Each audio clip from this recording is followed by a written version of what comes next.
ইমাম সাহেবের বেতন নিয়ে তো হারাম। 1000 টাকা করে বেতন দিচ্ছি। আপনি 24 ঘন্টা ডিউটি করেন, আমি আপনাকে 2000 টাকা দিই।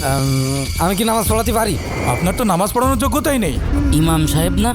ইমাম সাহেব, আপনি নামাজ পড়াতে যাননি কেন? আজকে একটু কাজের চাপ বেশি ছিল।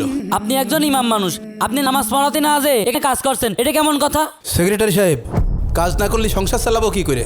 বেতন তো আপনাকে 1000 টাকা দিচ্ছি, তাও আপনার হচ্ছে না। 1000 টাকায় কি সংসার চলে? আর একটা কথা শোনেন, ইমাম সাহেবকে এই রাজমিস্ত্রির কাজ, ভ্যান চালানো, এসব কাজ ইমাম সাহেবের মানায় না। এত নিচু কাজ করলে আপনার পিছনে নামাজ পড়তে আমাদের লজ্জা লাগে।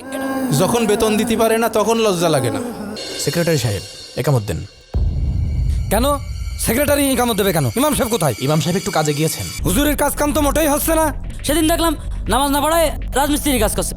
কি আমাকে হুজুর রাজমিস্ত্রির কাজ করছে? হ্যাঁ, সেদিন দেখে তো আমারই লজ্জা লাগছিল। আচ্ছা, আজকের মতন আপনি নামাজ পড়ান, আর সেক্রেটারি আপনি ইকামত দেন। কমিটির লোকগুলো আবার ইমাম সাহেবের পিছনে লেগেছে। এই কমিটির লোকজন ইমাম সাহেবের পিছনে যেভাবে লাগে, এরা মনে করে যে ইমাম সাহেব ওকে টাকা দিয়ে কিনা গোলাম। ইমাম মানে তো নেতা, এরা সেই নেতা বলে তাকে মূল্যায়নই করে না।